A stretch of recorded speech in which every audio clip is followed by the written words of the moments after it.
Welcome into Type Speaks, the show where I dive into the stories, struggles, and sparks of inspiration behind great design. I'm your host, Ray, and I'm going to be pulling back the curtain on the creative process, but not just the work itself, but the people who make it happen. Each episode, I sit down with a different creative mind to uncover how they think, work, and everything in between. So if you're curious about the why behind design and the stories of the people shaping our world one idea at a time, you're in the right place.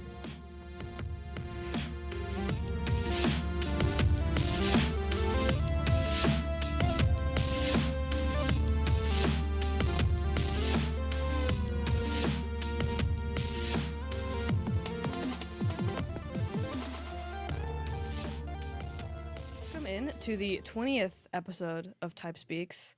I am joined with the wonderful James D'Amato and Dillin Apelyan. Hi. I knew that. I have it on my You notes. have it. It's a confidence thing. I just wanted you to say it. Yeah.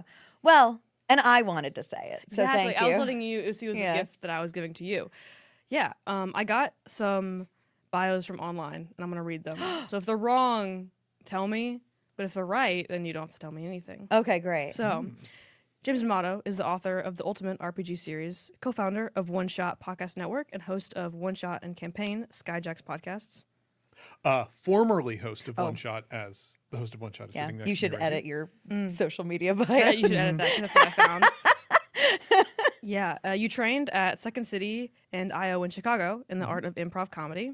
And you now use that education to introduce people to role-playing and incorporate improv storytelling techniques to create compelling, entertaining stories for RPG campaigns and one-shot adventures. And the only thing that I'll add to that, because that is definitely taken from my author bios. It is, yes. And my older author bios, is I'm also a game designer because I forced Simon & Schuster to publish a role-playing game. Awesome. Oh, yeah.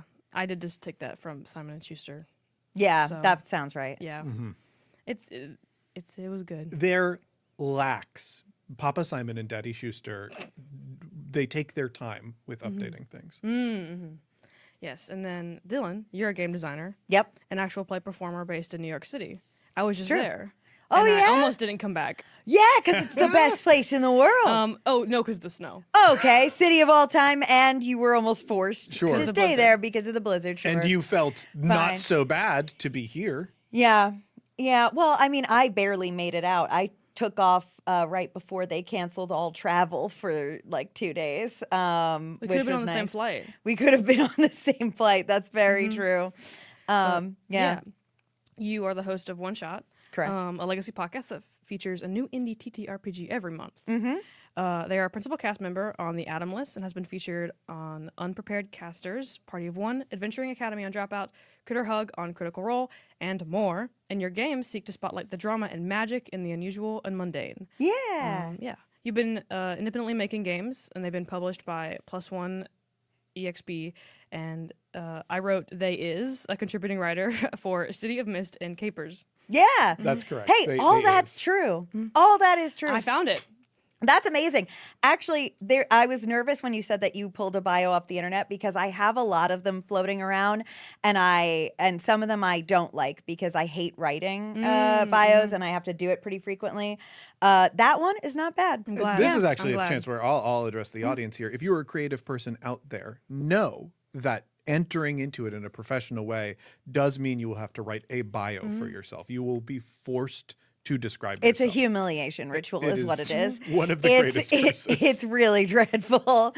Hey, in 3 sentences, talk about why anyone should care about anything you've ever done. Hey, yeah, justify yourself. Justify your existence here in a way that's confident yet humble.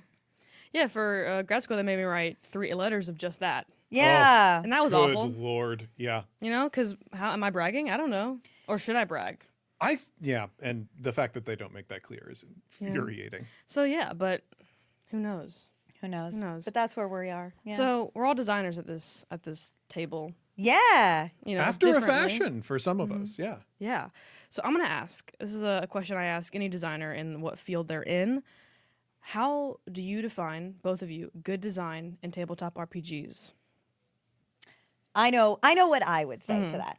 In games, I think that a good design is when the design allows the game to communicate what the game designer wanted well to people who aren't there. So like with a game, you know, unlike with like a novel or other kind of like you know, finished story, completed story, like you don't get to communicate exactly what was in your mind in so many words to the people that are going to read and engage with it. You have to communicate. You have to communicate through a set of rules what kind of experience you want people to have.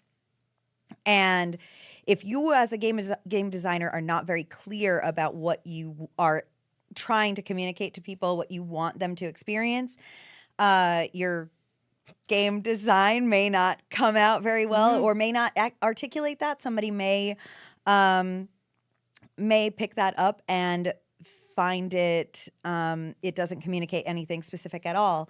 I find a game to be well designed when it has a clear communication of what it wants you to experience and then executes that well through the rules, so that you, the game designer, can be completely absent and still allow it to live.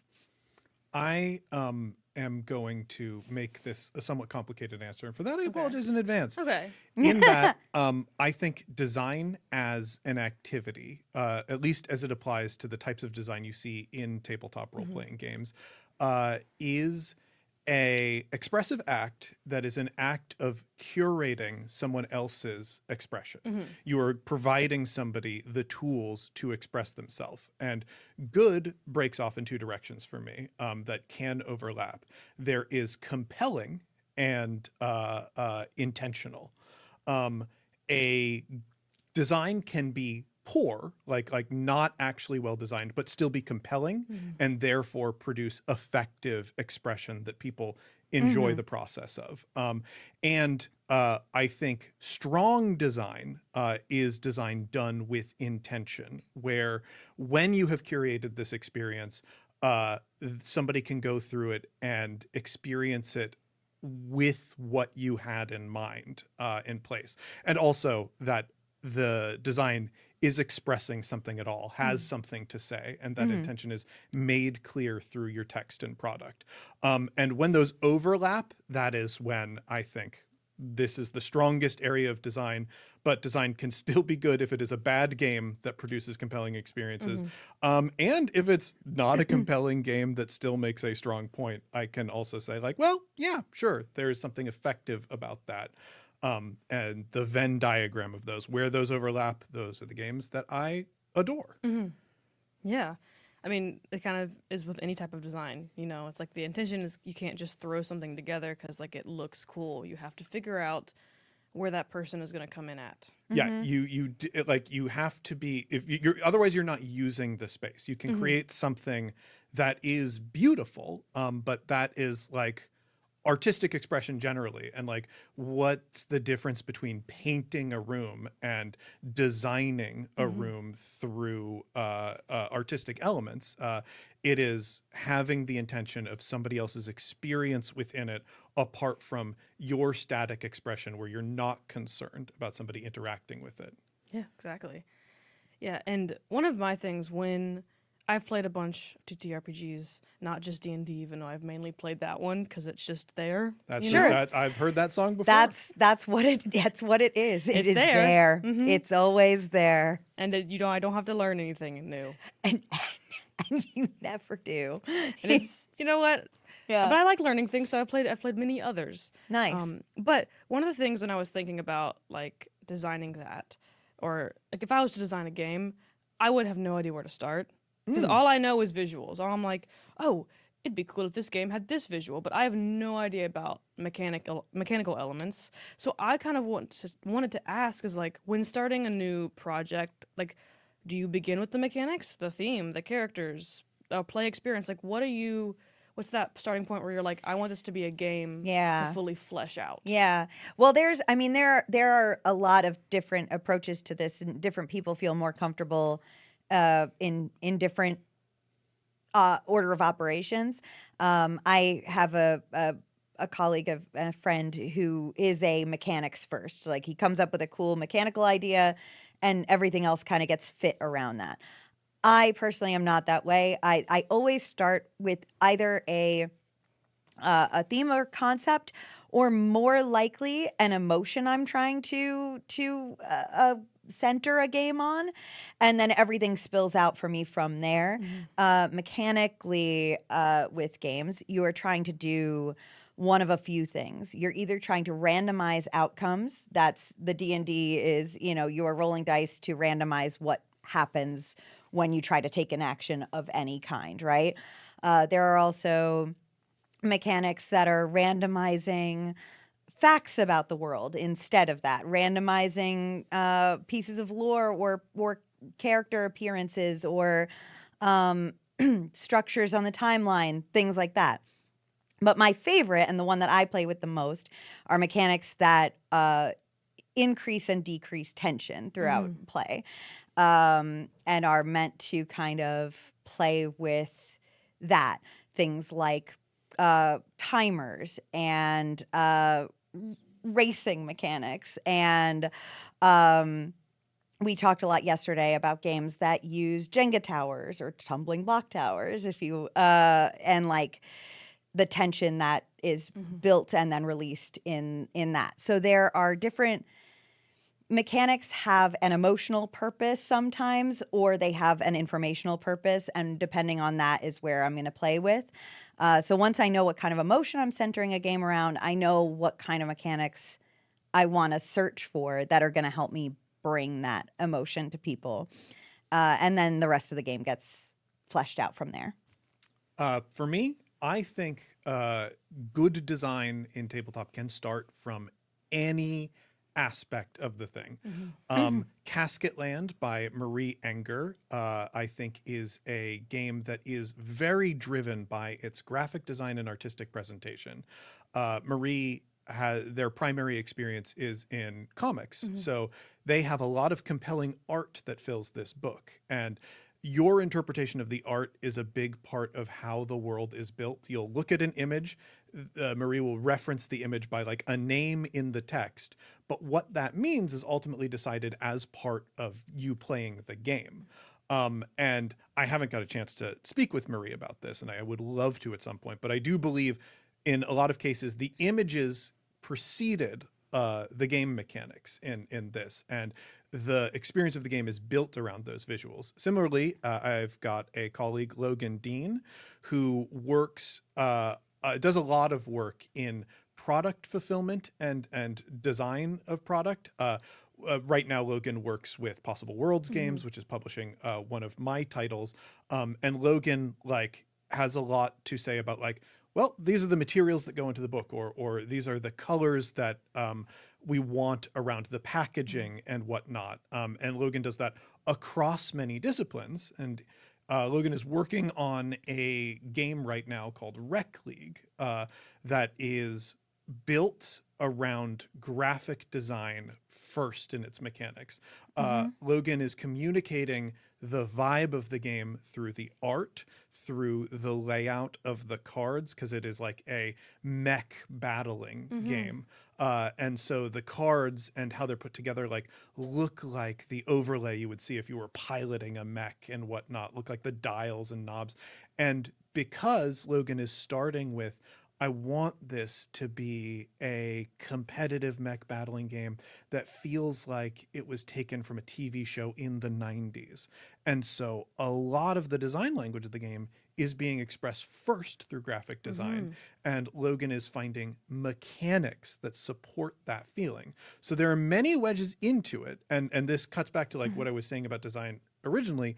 It's a form of communication. It's a form of communication that empowers other people to communicate. So you, being from the graphic design discipline, if you have something that is compelling, I would say the next stage in your design is what feelings is this evoking? What do I attach to it is probably not generous to go like, oh yeah, graphic design, my idea of that. You've got a compelling circle. You've got like, oh yeah, this color palette and this shape are really cool to me. It evokes something to me when I look at it. And like, if you look at what it evokes and build around that, you're actually starting from a strong statement point. Yeah. Yeah. There are whole schools of games out there that are art and design first. One of them I would say that is like there are a ton of Oracle games, which are just where your entire experience of it as the player is interpreting images and determining what's happening based on your interpretation of them. I had a game like that recently. Oh yeah, Where the DM was oh my god, I can't, something manor, but the DM had to give you your prophetic dreams Fun. on these cards, and Yeah. you had to figure out which person you were based on the dreams you were having. Yeah. Cool. See, that's cool. Love that. So there's a lot to that. Yeah. Yeah. I wanted to kind of swing back to something you said about randomness, which was very interesting to me because in my path as a designer, everything is very intentional. You don't really prescribe randomness ever, you know, like in audience sure. interaction. But in game design, you do. Like that's part of the experience is like the dice, the cards, or whatever instance you're using as the random generator. Right. You know, so how do you plan for randomness while also like creating an emotional experience? Yeah, sure. Well, the thing is that you're giving the players a randomizer. You, the game designer, are not invoking randomness at all. You're curating what randomness can do. Like, so, okay, like a sort of like really loose game like D&D, the randomness is kind of like whatever. It's all up to the interpretation of the dungeon master. A lot of times, you know, things can have wide ranges of like interpretation, especially when it comes to like skill checking, not necessarily damage dealing. But like with more focused game design that I would say, you as the game designer are creating parameters within which the randomness will happen for the people at the table. So like my outcomes to this fight scene are not going to be anything from the player character dies to the player character defeats this person. I'm instead going to make it like these really specific series of things somewhere within that spectrum. And I'm going to use a randomizer to help them decide and help them randomize what that outcome is. So instead of this full range, maybe I have shrunk it down to, you know, something more specific where they succeed, but they lose something in the process. And here's the randomization of what that happens. So like you then, as the game designer, are setting the parameters. The randomness is happening at the table away from you. And I'll say randomness is one aspect of how games are providing support or surprise to the people who are experiencing them. It's like you're somebody who's played a lot of role-playing games. I think if I said, oh, make up a story to me right now, that would be a terrifying, burdensome request on my part. And it becomes easy and fun when the game is supporting you. And one of the ways it can do that is through the surprise of saying, hey, some decisions, some moments in this game are unpredictable, or you only have a measure of control, of strategic decision making that you apply, but like you don't ultimately decide whether your attack connects to the opponent or whether you are killed in the process of doing what you're doing. That is the sort of thing that like provides the interest, the intrigue of mystery and surprise to people, and also provides the idea that like it removes some of the burden of I'm responsible for everything that happens. And that as a designer, you are gathering that on your paintbrush and deciding what elements of the game Am I removing some sort of burden or taking agency that might move people away from the experience out of people's hands and putting it onto the system that is making the statement? Yeah. That I had a kind of a question going off of that, like with narrative. I feel like when I'm trying to get new people into games, Okay, I didn't And- realize that we had a goal here. Okay. All right. I think a lot of the times the kind of idea of how big the narrative is a little bit scary. Not just to like one single person, but overall, like if I'm like, you should play this game with me. It has dragons and lore and it's insane. And you have to Yes, learn all of sure. it and you have to play like you're in the world, like you've been in the world forever. That's horrifying. Yes. Yeah. Sure. Truthfully, I don't play a lot of games like that anymore. A majority of the games that I play are extremely zoomed in on a very specific slice of story.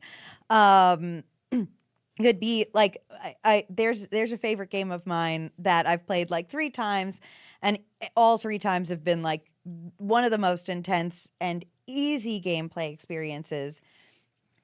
Easy to get engaged with, difficult emotionally, is a game called The Time We Have, which is for 2 players. It's so specific. You are playing 2 brothers in the zombie apocalypse. One of you has become infected and the other is not. And you play the game. You have to play the game on opposite sides of a closed door. And the game takes place over the last few days before the infected brother turns. The game is, the setup to this game is so specific. You know exactly where you are like entering the story. You know exactly where you're going to be leaving the story. So it's actually easy to really like play within that space with minimal prep or setup or anything like that. You can just jump in because of how narrow and specific it is. And then because of that, I feel like you're freer to have a really like intense emotional experience playing because you don't have to be thinking so hard about like what you're trying to do and what kind of story you're trying to tell. Yeah, I think a lot of what I have seen, there's a lot of games that want to be like, look at this cool world that I have. Sure. It Oh, has totally. So much lore. It's a lot, yeah. And you can learn all about it. And I'm like, I'm too busy for that. Well, that is a part of the design because there is a huge section of the market for these games that are like, oh, actually, I love a lot of lore. I devour lore. Like, it is not specifically role-playing, but does have role-playing as part of its overall offerings. Warhammer 40K is a dense mine of lore that is endless in many ways because it has the novels and it has all of the manuals and whatnot. And there are some people who that's actually their entry into the space because to them that is a form of play to learn things. I remember I started playing role-playing games with Dungeons & Dragons 3.5 towards the end of its run. We were maybe 4 or 5 years out from the premiere of 4th edition. And we were I was learned in college, and it was a very power gamey, hungry space. And the release schedule for 3.5 was so much more robust than it is for 5th edition. So when you were making a character, you were pouring through dozens of different manuals, grabbing little bits and pieces for your character to assemble a deadly weapon to bring to the table. And part of the experience did feel like I am a wizard, tearing through volumes looking for forbidden lore that will unlock ultimate power. And that kind of play surrounding the experience that is before you even set foot on the table, like that is a kind of thing that appeals to people specifically. So like, yeah, there are these games that have like, I am presenting a dense thing for you to learn. And that is actually its invitation to play. And for somebody of your sensibilities, like the game, like this is a blank canvas. You build this, or this is a very close and clipped, like Dillin was describing with the time we have, a very focused scene. And you're going to start there. Those are all different design statements in their way. It's very funny. Warhammer 40K and fantasy are interesting because they do have all of this intense lore. And I think putting them on one end of the spectrum is correct because they have all of this lore. Absolutely none of it is necessary for you to actually play the game. The game invokes none of its lore into it because it's not a role-playing game, because it's a skirmish game. You can care about that and play the game, but you genuinely don't have to. And then as you get into things like Vampire the Masquerade, where if you are going to play the game rules as written, you do need to know like a ton of historical lore. Or you can ignore it all. Or you can ignore it all, which most people do. But like that's why I say if you're going to play it traditionally, you need to know all the politics of all these houses and the history and who won which wars and who used to be the king of X, Y, Z and who is now. And yeah, it can be very intense. But some people love that. Yeah. And if you like the pared down offering and you are looking for your first role-playing experience, I will point out that tonight we are going to feature A Land Once Magic and Oh Captain, My Captain, two games that play in a short period of time and you don't need to know anything to sit down. They sort of teach themselves as you play. What was the building that we were in for that? We just Pebble saw Hill. it. Pebble Hill. Yep, That's Pebble the Hill. one. That's the one. So if you're curious, if you want to sync to our level, it's an option. Yeah. I love me a good short game. Yeah. I love it. But a question about mechanics. This is kind of a silly question. Not really. not That's probably not. No, impossible. I don't think so. What is your favorite mechanic and your least favorite mechanic? Oh, I have one. Okay. This is the most beautiful mechanic on earth. It's from a game that I will fight you, but go on. It's from a game that I have played exactly once because it was so emotionally intense that I don't know. I probably will play it. I need more time. It's such an intense mechanic, and it's one where the mechanic is not only beautifully designed and works beautifully, it's also perfectly matched to what it's trying to do. So the game is called The Fire Flickers Between You. It's another two-player game. I'm big on those. I like these kind of curated experiences. You are playing a sentient mech suit and the pilot who rides in that mech suit. And the setup to the game is that essentially you're on a suicide mission. You have decided to divert attention away from the rest of your squad so that they could get away.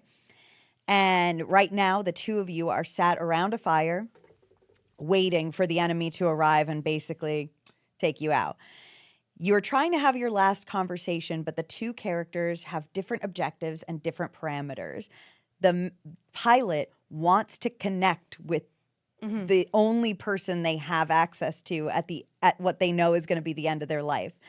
And the mech suit does not understand mortality and cannot really properly engage with that. The mechanic that is happening between you is that you have birthday candles lit and stuck to some sort of surface.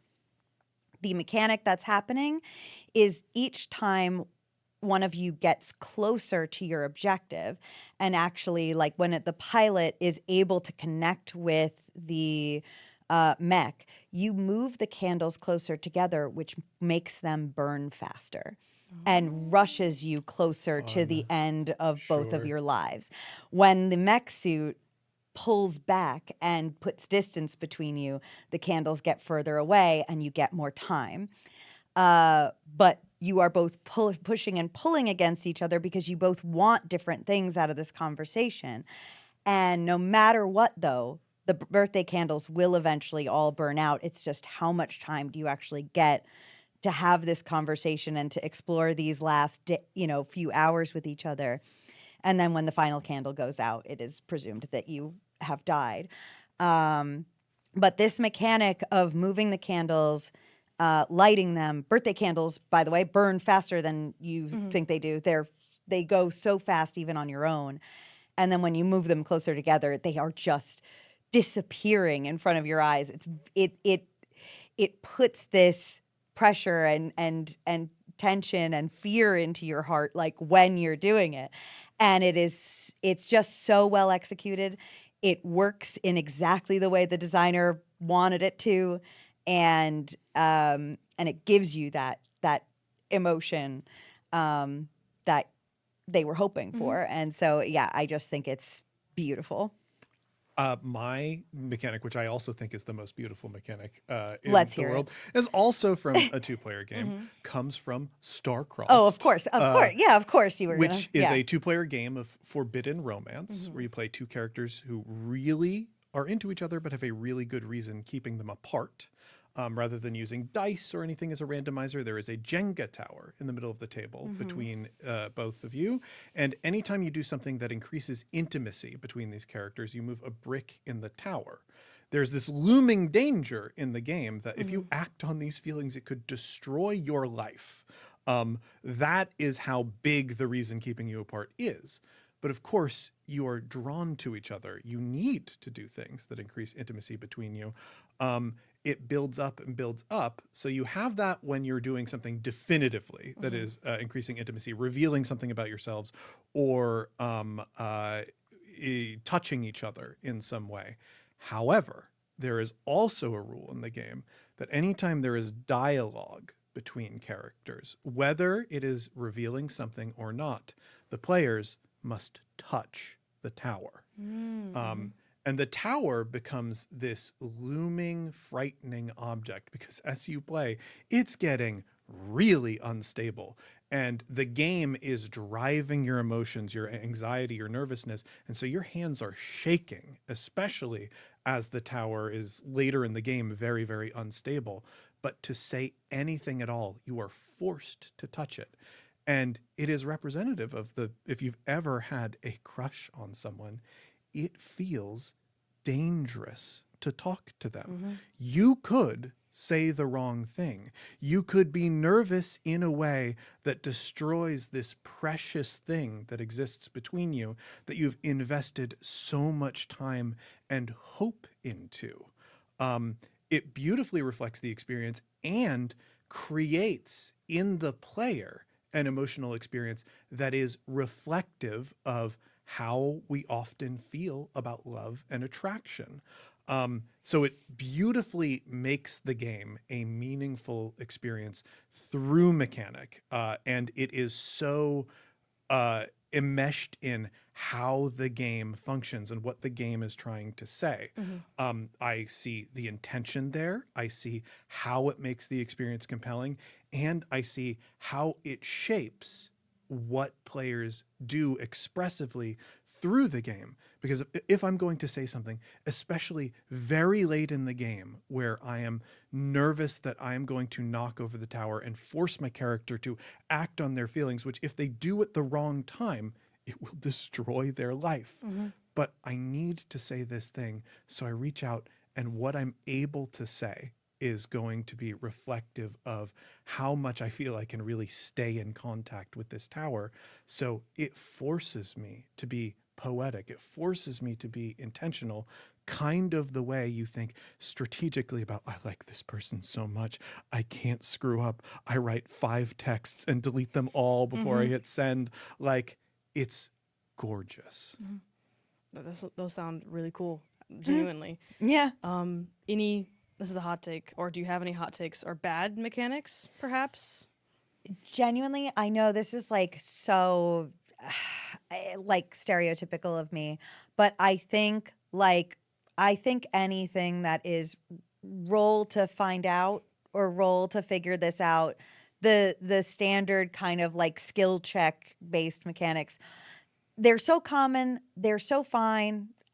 They're so fine to the point where it's like, I don't know. It's whatever. They at this point are the source of most of the experiences of people being like, well, I'm going to interpret that my own way, or I'm going to ignore that rule, or I'm going to homebrew that, which is all fine. It's just like if everybody is homebrewing it, if everybody is interpreting it in their own way, if everybody's making it whatever they want it to be, then it wasn't that useful, I don't think, like in a design way. You know, I think it's an interesting thing. And it's so common. It makes up such a big amount of many games. And I'm just sort of like, all right. It's in a lot of games through inertia. Yeah. And I think that really works very well with what I think. I wouldn't say that there are mechanics specifically that I would say this is bad. I would say there are a lot of mechanics that I think are poorly applied, are not Sure. appropriate to their situation, and that creates a bad experience. And that's a thing with game design. Sometimes in designing things, you can tell that a designer is working to reinforce a system without thinking of the full scope of what a system does. A mechanic that appears in D&D, and there are people who disagree with me that this is a mechanic at all, but I think they don't have enough experience in game design. The spell Wish in D&D has this grand tradition and is explicitly written in some cases of like, the GM is always going to make this painful for you. Is like you will wish and never get quite what you intend. They will be a capricious djinn in this, and they will twist your words to harm you. Yeah. And that is a mechanic that is built around like, it's maybe very generous to say trying to create a compelling moment, because we know ironic twists in stories can be fun and compelling. However, it is also kind of built around the idea of players should never get too much power. And part of your role as a GM, especially in second and third edition, is to reduce the amount of power that your players have access to never really let them taste something. And if they grow too tall as grass, you're supposed to cut them down. It is effectively instructing you to be a jerk to your friends. I think that is a poorly applied mechanic. The idea of providing an ironic twist or finding a way to turn what should be a solution into a different and novel, complex problem for people to deal with, that can be good. Yeah, absolutely. I think the problem with Wish being written that way is because Wish is a extremely high level artifact. Yeah. It's something that all other spells on that level are incredibly powerful and borderline overpowered. It should be, it's something that you have to do extreme amounts of work to get access to, and costs a resource that's incredibly rare even at high levels. You're going to have at most, I think, 2 spell slots at that level, like even if you are maxed out. So you're spending a lot, you've worked hard to get it. It should just be the gotcha that it's your supposed game to master be. is being instructed, don't make it that. Do not reward all of the things that went into this. Yeah. Make it feel valueless, to the point where there are a lot of experienced players who will simply not engage with it, which is, why did you put something in your game that makes people not want to interact with it? Right. That's poor application of ideas that could otherwise be fruitful. Yeah. Yeah. I've only used Wish once. How did it go? I asked to be the most famous person in the world, and How did it go? I couldn't be left alone. That was the monkey's paw. Yeah. Was that my bard was never left alone ever. They're gonna So- get their monkey Which did paws make on you. sense. Thanks. Yeah. I mean, if That's I was the most famous person in the world, No, that one, all things considered, is not the worst. I did monkey's paw know I've that heard. going into it because I was a bard. Well, Yeah. and here's a question that I have to you as a player, because you are also engaging with this mechanic intentionally. Were you using that to look for trouble? Were you Yes. like, yeah, Oh, okay. Yeah. absolutely. So, yeah. I knew that wishing to be the most famous person in the world was going to cause so many people to be paying attention to my character. And Yeah. there is something to be said. And what level were you at this point too? Because like I'm imagining this isn't your 20th level bard or 18th level bard casting a 9th level spell. I don't remember. Yeah, like the idea that there is something out there, like as a player, this is trouble, and it's a button that I want to press to get trouble. That is well applied design, and I would say that is on your game master designing a good experience, Yeah. using the resources that they have provided by the books, rather than the designers of D&D doing. And this is like compelling design of the Yeah. fact that there is a powerful thing that only ever causes trouble to people can be a useful thing, but then you are leaning on the people who are experiencing your game to make it work, To make it good. instead of the broken thing that you've just included in Yeah. the Because design. I knew going into it that there was not going to be 100% good outcome. Yeah. So I was like, well, this could be funny. Yeah, Yeah. sure. You know? Which is great. That's great. Both you and your game master did effective design work in creating that moment. Correct. And that's why I feel like these things aren't really great game design, because it varies so much to the experience of the individual tables playing and their ability to interpret them in a way that is fun for that table, versus a game where if I sit down with 3 different people to play this game 3 different times, I'm going to get the experience that the game designer intended all 3 times with 3 different people. And that is something that makes a game good to me, versus a game that me and my friends make good because we're awesome. Sure. You know, like that's the difference. And that's why I have the compelling versus intentional, like, Yeah. and their overlap. Yeah, so with our last, like, about 5 minutes, Mm-hmm.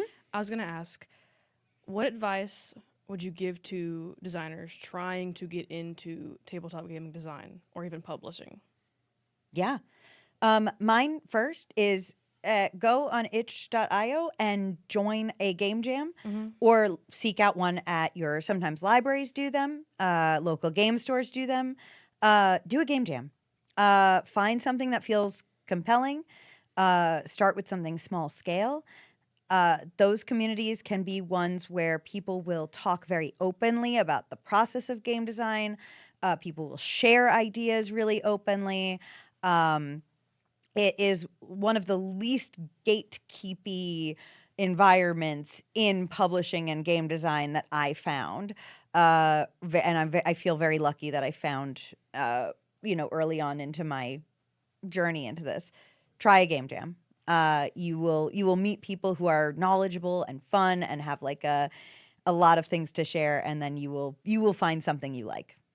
I like that, and I think my advice is similar in do a project that you can finish, and think about how you learned other things. Most of us don't learn to write by writing a novel. We learn how to spell words and then compose sentences and paragraphs and essays and so on and so forth. If you dream of creating, a 300-page tome of game text like Dungeons and Dragons, that is great. I would advise you to start with a 1-page micro RPG, because if you do it and succeed or fail, you're going to learn from that experience. It will develop you into the designer that you want to be when you commit yourself to that dream project. You will learn useful things no matter what, but I think it is more effective to complete a project, look back, and learn from it, because one of the most important skills you can cultivate as a creative person is the ability to finish things.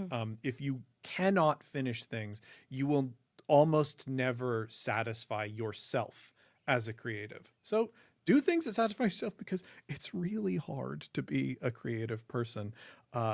Don't make it more challenging. Don't pick hard mode from jump, because your voice is actually more important than that. And be kind to yourself in that way.